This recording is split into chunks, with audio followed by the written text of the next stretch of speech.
The following is a test of the emergency alert system.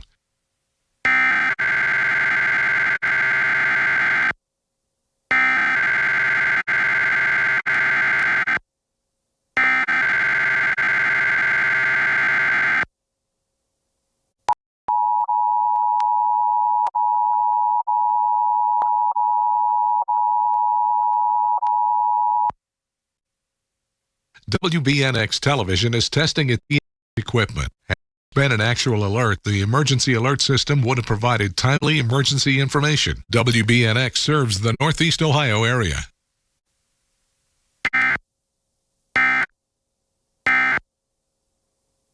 This concludes this EAS test.